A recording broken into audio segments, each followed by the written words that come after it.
What is happening, people? It is Brian Alsruhe with NeverSate.com, and welcome to the exciting second installment of the Cheat Sheet series. Now, for those of you who have absolutely no idea what I'm talking about, in this series, I'm taking the big four movements and I'm sharing with you my personal cues that I use on the movements and when I do. Part one was all about the squat. I would encourage you to go back and look at that. Seriously, it's like 3 videos that way. But before I got into the actual tips of that video, I lay out exactly how to write out your cues, how many to choose, when to review them. I go through a lot of material that is very, very important as we're moving forward on this. So I would highly encourage you to go back and watch that. And since this one is all about the bench press, I'm going to cut all of that out and just trust that you guys are gonna go back and check that out so that you and I can be on the same page. Now, as a warning, these cues are gonna come at you fast because there are so many to cover for the bench press, but if you need more in-depth explanation, I did an entire 3-part series all about the bench press that pretty much breaks everything down that you need to know. I will link to that above, but if you have no idea what a certain cue is,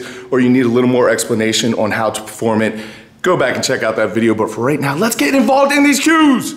All right, so the very first thing that I wanna talk about is your setup. Now, in anything weightlifting related or lifting anything heavy related, your setup is the key to success or complete and utter failure. For me, that failure happens more than I'd like. And that is never more important than when we're talking about the big 4 lifts, especially the bench press. So this first section is just gonna be me talking about my actual setup. Now, when I say setup, I want you guys to think about building the foundation on a house. This lays all the groundwork for what is about to happen. If your setup is poor when the storm comes, i.e. when weights get heavy, if you didn't spend time on that foundation, then you are gonna fall, and so are your chances of actually getting a good bench press. My very first cue is lining up my feet with the front of the bench press. Now, this is gonna change from person to person with different limb length and everything else, but a general rule of thumb is that you want to have your feet as far back as you can, comfortably. It depends on whether you're competing in a federation where your heels are allowed to come off the ground or not, but getting your feet further back will typically get you tighter in your setup. Doing this in addition to rolling that bar out to the front of J-cups usually has me starting with my neck to chin underneath the bar. And as a quick note, always roll that bar out to the front of J-cups or else you're gonna run into it on the way up, which is something that I do all of the time and I'm still working at, so maybe you shouldn't take advice from me. My second cue is that I row my chest towards the bar so I can retract my shoulder blades, getting my upper back as tight as possible so that that foundation is more stable. That rowing motion is just my upper body because you're trying to create an arch. Once I am as tight as I possibly think that I can be, I put myself down and set the position on my traps with my butt still remaining exactly where it was, because that is going to start developing your arch. Now, this will get better with time and practice and reps, but at the beginning, you're just trying to get as much arch as you possibly can. Now, if I did this correctly, if that bar is out in the front of J-cups, usually this will land me in a position where the bar is right above my eyes. Now, as far as my hand position is concerned, I set up in a way that my arms aren't super wide and they're not super narrow, so that as I'm bringing that bar down to my chest, my arms should be perpendicular, creating as much force possible, just like pillars on a building, because pillars support weight. But my very last cue before unracking the bar is to squeeze it as hard as I possibly can. And me personally, I try to bend it in the shape of a horseshoe just to try to lock my shoulders and my back into position, start using my lats. Obviously, I know that I cannot bend the bar into a horseshoe, but it's about the intention, people. So much about lifting is about the intention, and the intention is important. Which brings us to the unracking of the bar. Now, your breathing is still very, very important here. I know you're not supporting the weight with your back or your core. However, getting a huge belly breath is still of massive importance, so you're still gonna wanna do that. The way that I do it is I get a huge belly breath, I'm squeezing the bar, I'm bending it like a horseshoe, and then I unrack it. I do not let that single breath out until the rep is complete, or if it's multiple reps, I will get as many reps as possible on that first breath, and then from there, I will rebreathe at the top of the movement. Now, as far as the actual motion of getting the bar from the rack to the starting position, I want you to think about pulling the bar out of the rack.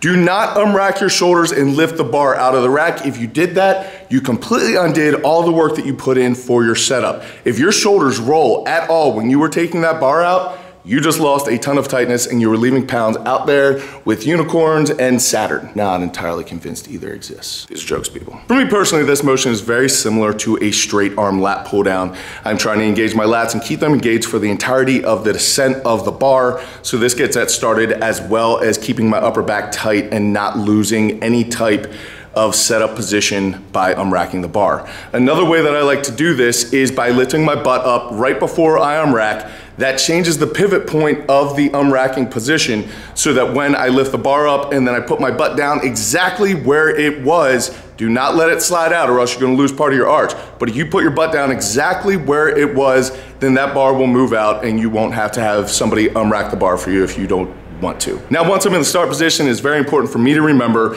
that I'm still squeezing that bar as hard as possible and trying to bend it like a horseshoe before I begin my actual descent. And we are finally to the actual benching part of this benching video, but trust me when I say that the beginning two parts of this, your setup and your unrack, are just as important at the bench. If you do those two things correctly, your chances of success go up greatly, so do not sleep on those. Now, you should still be holding your breath because remember, you got that big belly breath before you unrack the bar and you are not gonna let it out until the end of the first rep. But when the bar actually begins to descend, I want you to focus on rowing it to your body. This is just like pushing the floor away on the deadlift, and I know it doesn't seem like a big deal, but this matters. I start pulling that bar down to my body, keeping my elbows tucked. This is gonna be massive for lat engagement. I want you to think about coiling up a spring.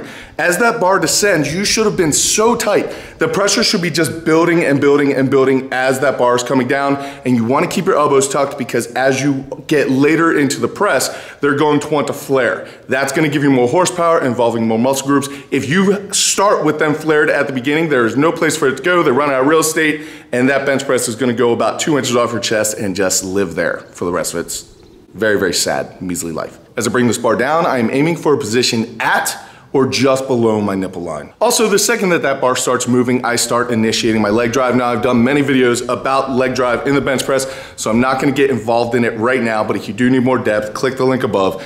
But basically, as that bar starts lowering, my leg drive is going from 60%. As the bar lowers down, it goes to 70%. As it lowers down, it goes 80%. And it continues ticking up, like I said before, just like coiling that spring, so that when it does actually touch my chest at that line, a little bit below my nipple line, my leg drive engages to 100% and I start driving that bar up the opposite direction. Now, it doesn't really matter if I'm doing a pause rep. If I am, I pause. If not, I just touch and go. But the second that that bar touches my chest, I start envisioning pushing my body away from the bar. I push my back into the bench. I do not push the bar up. You're trying to create distance away from that bar, but just like pushing the floor away on a deadlift, the more that you are thinking about raising that bar instead of pushing your body away from it, the worse it's gonna go for you. I know you're thinking that doesn't make sense, but trust me, it works. And if I did everything correctly to this point, all that kinetic energy that I've been building up, like cooling up that spring, should be released. That bar should have come off my chest and it should be moving in a direction that is away from me. If that is actually happening, then I allow my elbows to flare so I can get horsepower back into my press, and then I start letting air out when I'm about 90% done the rep. All right, guys, so there you go. There are the cues that I use on the bench press. Hopefully there's some that you guys haven't used or that you had forgotten about that you can start adding back into your own training to hopefully break some bench press PRs, because you know how that goes for me. But I did want to thank you guys so much for all those Q&A questions. Hopefully I got to yours. If I didn't, I kept a bunch of them on file because there were some amazing questions.